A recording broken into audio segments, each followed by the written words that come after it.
ഹരേ Krishna. 2024 September 7 ശനിയാഴ്ച ഗണേശ ചതുർത്ഥിയാണ്. ചതുർത്ഥി തിഥി ആരംഭിക്കുന്നത് September 6 ഉച്ച കഴിഞ്ഞ് 3:01 മുതൽ സെപ്റ്റംബർ 7 വൈകുന്നേരം 5:37 വരെയുള്ള സമയത്താണ്. ആരാണ് ഗണേശ ഭഗവാൻ? മഹാദേവൻ്റെയും ശ്രീ പാർവതിയുടെയും പുത്രനാണ് ഗണേശ ഭഗവാൻ. വിനായകൻ എല്ലാ തടസ്സങ്ങളെയും മാറ്റുന്ന ആളാണ് വിനായകൻ.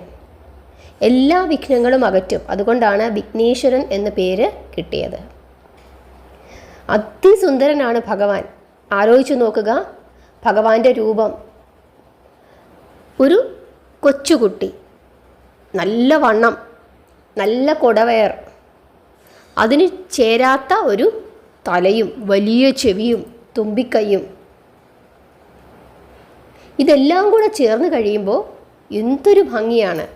ഒന്നൊന്നിനോട് ചേരാത്ത അവയവങ്ങളാണ്, പക്ഷേ ഇതെല്ലാം കൂടെ ചേർന്ന് കഴിഞ്ഞപ്പോഴേക്കും അതിസുന്ദരനാണ് ഭഗവാൻ.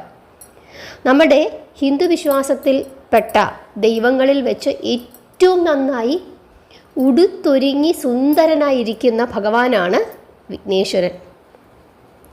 നമ്മൾ എന്ത് പൂജ ചെയ്യുന്നതിന് മുമ്പും ആദ്യം വിഘ്നേശ്വരനെ പ്രാർത്ഥിക്കും. എന്തിനാണ്? എല്ലാ വിഘ്നങ്ങളും ഒഴിവാക്കി നമ്മൾ ചെയ്യുന്ന പ്രവൃത്തി നന്നായിരിക്കാൻ വേണ്ടി, തടസ്സങ്ങളൊന്നുമില്ലാതെ അതിന് ഒരു നല്ല ഫലം ലഭിക്കുന്നതിന് വേണ്ടി വിഘ്നേശ്വരനെ നമ്മൾ പ്രാർത്ഥിക്കാറുണ്ട്. വിഘ്നേശ്വരൻ്റെ വാഹനം എന്താണ്? എലി. അതെന്തെലിയാണ്? ചുണ്ടലി. ചുണ്ടലി എന്താണ് ചെയ്യുന്നത്? എപ്പോഴും ഇങ്ങനെ കരണ്ടോണ്ടിരിക്കും അല്ലേ? എന്ത് കിട്ടിയാലും, പേപ്പറായാലും തുണിയായാലും വയറായാലും എന്തിനേയും കരണ്ടുകൊണ്ടിരിക്കുന്ന ആളാണ് ചുണ്ടലി. ആ ചുണ്ടലിയാണ് വിനായകൻ്റെ വാഹനം. എന്താണ് അതുകൊണ്ട് ഉദ്ദേശിക്കുന്നത്? നമ്മുടെ എല്ലാ തടസ്സങ്ങളും കരണ്ട് ഇല്ലാതാക്കും. വിഘ്നേശ്വരനെ പ്രാർത്ഥിച്ച് അദ്ദേഹത്തിന് വേണ്ട കാര്യങ്ങളൊക്കെ ചെയ്തു കൊടുത്ത് വളരെ സ്നേഹത്തോടു കൂടി ഇരുന്നാൽ അദ്ദേഹം എല്ലാ തടസ്സങ്ങളും പ്രതിബന്ധങ്ങളും മാറ്റി നമുക്ക് ഉയർച്ചയുണ്ടാക്കി തരും. വേണ്ടതെല്ലാം കൊടുക്കുക എന്ന് ഉദ്ദേശിക്കുന്നത് എന്താണ്? അദ്ദേഹത്തിന് വല്ലതുമൊക്കെ കഴിക്കാൻ കൊടുക്കണം.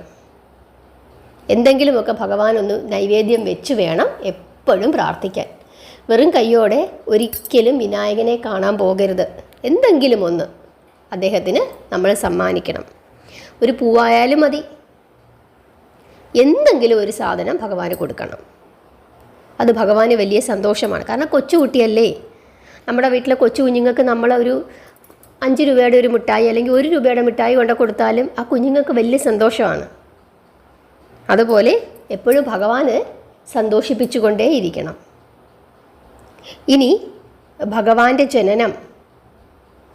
ഭഗവാൻ ഭാദ്രപദ മാസത്തിലെ ശുക്ലപക്ഷത്തിലെ ചതുർത്ഥി തിഥിയിലാണ് ജനിച്ചത്. അതുകൊണ്ട് തന്നെ ചതുർത്ഥിക്ക് വലിയ പ്രാധാന്യമുണ്ട്. ഇനി അദ്ദേഹം ജനിച്ചത് ഉച്ച സമയത്താണ്. അതുകൊണ്ട് തന്നെ ചതുർത്ഥി ദിവസത്തിൽ ഉച്ചയ്ക്ക് ഭഗവാനെ പ്രാർത്ഥിക്കുന്നത് വളരെ വളരെ വിശേഷമാണ്. ഇപ്രാവശ്യത്തെ മധ്യാഹ്ന ഗണേശ പൂജാ മുഹൂർത്തം എന്ന് പറയുന്നത് ഉച്ചയ്ക്ക് 11:07 മുതൽ 1:33 വരെയുള്ള സമയമാണ്. ആ സമയത്ത് ഭഗവാന് എന്തെങ്കിലും നൈവേദ്യം വെച്ച് നമ്മൾ പ്രാർത്ഥിക്കുകയാണെങ്കിൽ വളരെ വളരെ ശ്രേയസ്കരമാണ്.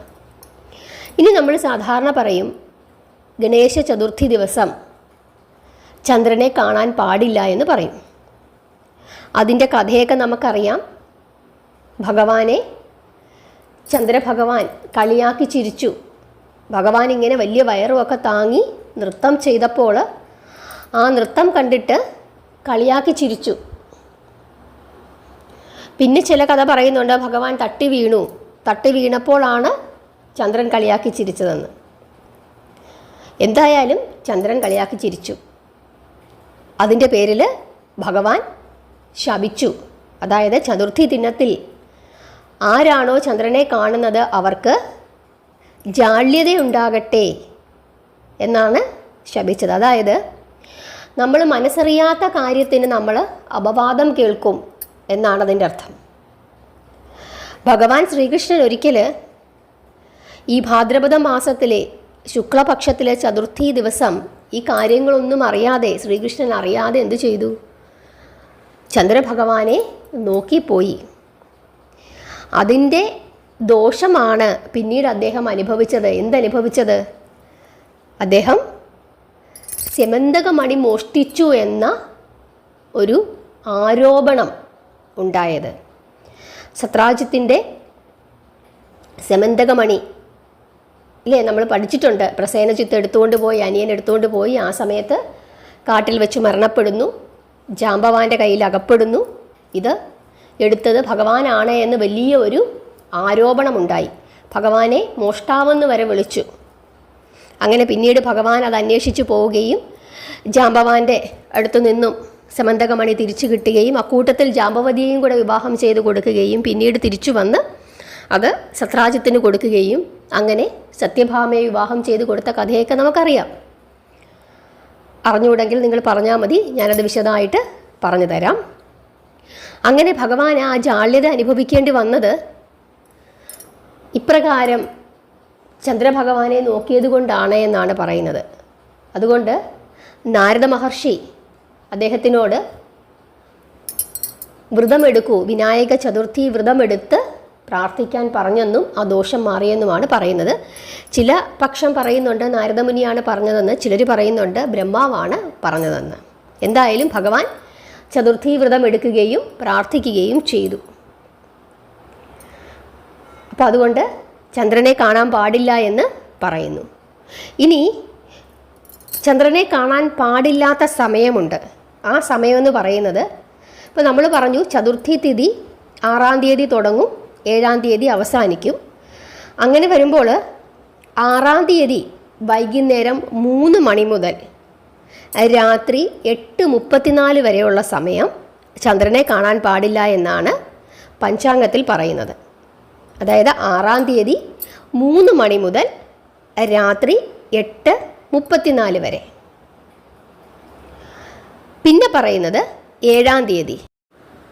7-ാം തീയതി രാവിലെ 9 മണി മുതൽ രാത്രി 9:12 വരെ ചന്ദ്രനെ കാണാൻ പാടില്ല എന്ന് പറയുന്നു. ഇതാണ് പഞ്ചാംഗത്തിൽ പറഞ്ഞിരിക്കുന്ന സമയം. ഇനി നമ്മൾ അറിയാതെ ഭഗവാനെ, അതായത് ചന്ദ്രഭഗവാനെ കാണുകയാണെങ്കിൽ, ചിലപ്പോൾ നമ്മളോട് പറയും കാണരുത് എന്ന് പറയുമ്പോഴാണ് നമ്മൾ എന്ത് ചെയ്യുന്നത്? അങ്ങോട്ട് നോക്കുന്നത്. അതുവരെ ഒരു ദിവസവും നമ്മൾ ചന്ദ്രനെ കാണാറില്ല, നമ്മൾ നോക്കാറുമില്ല. പക്ഷേ ഈ ദിവസം കാണരുത് എന്ന് പറയുമ്പോൾ നമ്മൾ തീർച്ചയായിട്ടും അങ്ങോട്ടൊന്ന് അറിയാതെ നോക്കും. ഇങ്ങനെ ഒരുപാട് അബദ്ധങ്ങൾ എനിക്ക് ഉൾപ്പെടെയുള്ളവർക്ക് പറ്റിയിട്ടുണ്ട്. അങ്ങനെ സംഭവിക്കുവാണെങ്കിൽ, അബദ്ധവശാൽ ചന്ദ്രനെ കാണാൻ പറ്റിയെങ്കിൽ നമ്മളൊരു നാമം ചൊല്ലി ആ ദോഷം മാറ്റണമെന്നാണ് പറയുന്നത്. ആ നാമം ഞാൻ ഡിസ്ക്രിപ്ഷൻ ബോക്സിൽ കൊടുത്തേക്കാം. സിംഹപ്രസേനമവധി സിംഹോ എന്ന് തുടങ്ങുന്ന ഒരു 4 വരിയുള്ള ഒരു നാമമാണ്. ആ നാമം ഡിസ്ക്രിപ്ഷൻ ബോക്സിൽ കൊടുത്തേക്കാം. അതുപോലെ കമൻറ്റ് ബോക്സിൽ പിൻ ചെയ്തിട്ടേക്കാം. അത് നോക്കി എഴുതിയെടുത്ത് വെച്ചോളൂ. അങ്ങനെയാണ് ചെയ്യേണ്ടത്. അറിയാതെ നോക്കിപ്പോയാൽ ഈ നാമം ചൊല്ലുക. ഇനി ഈ ദിവസം, ചതുർത്ഥി ദിവസം, ഗണേശ അഷ്ടോത്തര ശതനാമാവലി ജപിക്കുന്നത് വളരെ വളരെ ഉത്തമമാണ്. ഭഗവാന്റെ 108 നാമങ്ങളാണ്. ആ നാമങ്ങൾ ജപിച്ച് പ്രാർത്ഥിക്കുന്നത് വളരെ നല്ലതാണ്. ഗണപതി ക്ഷേത്ര ദർശനം നടത്തുന്നതും പുണ്യമാണ്. എന്താണ് ഗണപതി ഭഗവാനെ ആരാധിച്ചാലുള്ള പ്രത്യേകതകൾ? നമ്മുടെ ജീവിതത്തിലെ തടസ്സങ്ങളെല്ലാം മാറി നമുക്ക് നല്ല സമൃദ്ധി ഉണ്ടാകും. പഠിക്കാൻ ബുദ്ധിമുട്ടുള്ള കുട്ടികൾ നിർബന്ധമായും ഗണപതി ഭഗവാനെ പ്രാർത്ഥിക്കണം. കാരണം വിദ്യാഗണപതിയാണ്. അതുപോലെ സാമ്പത്തിക ബുദ്ധിമുട്ടുള്ള ആളുകൾ നിർബന്ധമായും വിഘ്നേശ്വരനെ പ്രാർത്ഥിക്കണം. തൊഴിൽപരമായി ഉയർച്ച ആഗ്രഹിക്കുന്നവർ വിഘ്നേശ്വരനെ പ്രാർത്ഥിക്കണം. കലാകായിക മത്സരങ്ങൾ പങ്കെടുക്കുന്ന ആളുകൾ, നൃത്തം ചെയ്യുന്നവരൊക്കെ വിഘ്നേശ്വരനെ പ്രാർത്ഥിക്കണം. നല്ല ആരോഗ്യമുണ്ടാകാൻ വിഘ്നേശ്വരനെ പ്രാർത്ഥിക്കണം. അതായത് സകല ആവശ്യങ്ങൾക്കും വേണ്ടി വിഘ്നേശ്വരനെ പ്രാർത്ഥിക്കുന്നത് വളരെ വളരെ ഉത്തമമാണ്. അദ്ദേഹം വലിയ ബുദ്ധിമാനാണ്. അതിഭയങ്കരമായ അറിവാണ് അദ്ദേഹത്തിനുള്ളത്. ഭയങ്കര സൗന്ദര്യവുമാണ് അദ്ദേഹത്തിനുള്ളത്. ആന തലയാണെന്ന് നമ്മൾ പറയും. വലിയ ബുദ്ധിയുള്ളവരുടെ തല ആനത്തലയാണെന്ന് പറയും. അതിനൊരു ഉദാഹരണമാണ് വ്യാസഭഗവാൻ മഹാഭാരതം എഴുതാനായിട്ട് പോവുകയാണ്, രചിക്കാൻ പോവുകയാണ്. ആ സമയത്ത് വ്യാസഭഗവാൻ നാരദ മഹർഷിയെ കാണുന്നു. എന്നിട്ട് വ്യാസഭഗവാൻ നാരദ മഹർഷിയോട് ചോദിക്കുകയാണ്, മഹാഭാരതം എനിക്ക് രചിക്കേണ്ടതായിട്ടുണ്ട്, ഞാനിങ്ങനെ ചൊല്ലും, ആ ചൊല്ലുമ്പോൾ അത് നിർത്താതെ എഴുതണം. വെറുതെ എഴുതിയാൽ മാത്രം പോരാ, അർത്ഥം ഗ്രഹിച്ച് എഴുതണം. നിർത്താൻ പാടില്ല, എന്നോട് സംശയം ചോദിക്കാൻ പാടില്ല, എന്നാൽ ഓരോ വരിയുടെയും അർത്ഥം അറിഞ്ഞ് എഴുതണം. അങ്ങനെ എഴുതാൻ ത്രിലോകങ്ങളിലും ആരെങ്കിലും ഉണ്ടോ എന്ന് ചോദിച്ചപ്പോൾ നാരദ മഹർഷിയാണ് വിഘ്നേശ്വരൻ്റെ പേര് പറഞ്ഞു കൊടുത്തത്. അങ്ങനെ വ്യാസഭഗവാൻ പറഞ്ഞു കൊടുത്ത മഹാഭാരതം നിർത്താതെ അർത്ഥം ഗ്രഹിച്ച് എഴുതിയ ആളാണ് വിഘ്നേശ്വരൻ. അപ്പോൾ എത്രത്തോളം പണ്ഡിതനാണ്, പാണ്ഡിത്യമുള്ള ആളാണ് വിഘ്നേശ്വരൻ എന്ന് അതിൽ നിന്ന് തന്നെ നമുക്ക് മനസ്സിലാകും. ഭയങ്കര അറിവാണ്. അതുകൊണ്ട് കുട്ടികളെയൊക്കെ, പഠിക്കുന്ന കുട്ടികളെ ഭഗവാന്റെ അടുത്ത് കൊണ്ടുപോയി പ്രാർത്ഥിപ്പിക്കണം. അവർക്ക് ഗണപതി ഹോമമൊക്കെ അവരുടെ പേരിൽ കഴിപ്പിക്കണം. അതുപോലെ തൊഴിൽ ചെയ്യുന്നവർ അവരുടെ തൊഴിലിന് യാതൊരു തടസ്സവും ഉണ്ടാകാതെ മുമ്പോട്ട് പോകുന്നതിനായിട്ട് ഭഗവാനെ പ്രാർത്ഥിക്കണം. ചതുർത്ഥി ദിവസങ്ങളിലൊക്കെ ഭഗവാൻ എന്തെങ്കിലും വഴിപാടുകളൊക്കെ സമർപ്പിക്കണം.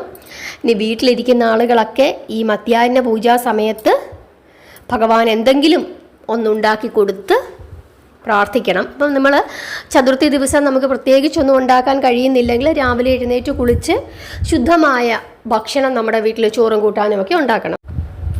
അങ്ങനെ ഉണ്ടാക്കുമ്പോൾ അതിൽ ഉള്ളിയോ വെളുത്തുള്ളിയോ ഒന്നും ചേർക്കാതെ ഉണ്ടാക്കാനായിട്ട് ശ്രമിക്കുക. അതല്ലെങ്കിൽ രാവിലത്തെ പലഹാരം എന്തായാലും അത് ശുദ്ധമായി ഉണ്ടാക്കിയിട്ട് ഈ മധ്യാഹ്ന പൂജാ സമയത്ത് അത് ഭഗവാന് വെച്ച് പ്രാർത്ഥിക്കാം. ഭഗവാന് നമ്മുടെ വയറ് നിറച്ച് കൊടുക്കണം. നമ്മൾ എന്തെങ്കിലുമൊക്കെ വെക്കുമ്പോൾ അത് നിറച്ച് വെക്കണം. അതല്ലാതെ 2 എണ്ണം 3 എണ്ണം കൊണ്ടുവന്ന് വെക്കാതെ ഒരു പാത്രം നിറച്ചെടുത്ത് ഭഗവാന് വെക്കണം. ആ രീതിയിലൊന്ന് പ്രാർത്ഥിക്കണം. അല്ലെങ്കിൽ ഒരു പടലപ്പഴം മേടിച്ചിട്ട് ഭഗവാന് വെച്ച് പ്രാർത്ഥിച്ചാൽ മതി. ഇതൊന്നുമില്ലെങ്കിൽ നമ്മുടെ വീട്ടിൽ തേങ്ങ കാണുമല്ലോ, തേങ്ങ പൊട്ടിച്ചിട്ട് 2 മുറിയാക്കി ഭഗവാന് വെച്ച് പ്രാർത്ഥിക്കാം. അപ്പം എന്തെങ്കിലും, ഭഗവാന്റെ പിറന്നാളാണ്, അതുകൊണ്ട് എന്തെങ്കിലും വെച്ച് ആ ഉച്ച സമയത്ത് പ്രാർത്ഥിക്കുന്നത് വളരെ വിശേഷമാണ്. ഇനി ഇതൊന്നും ചെയ്തില്ലെങ്കിൽ പോലും നമ്മുടെ സാഹചര്യം മനസ്സിലാക്കി ജോലി സ്ഥലത്തിരിക്കുവാണെങ്കിൽ ഉച്ച സമയത്ത് ഈ സമയം ആലോചിച്ച് വെച്ചിട്ട് ഓം ഗണേശായ നമയെന്നെങ്കിലും ഒന്ന് ജപിക്കണം. എല്ലാവർക്കും അതിൻ്റെ പ്രാധാന്യം മനസ്സിലായെന്ന് വിചാരിക്കുന്നു. എല്ലാവരും അതുപോലെ ചെയ്യുക. ഹരേ കൃഷ്ണ.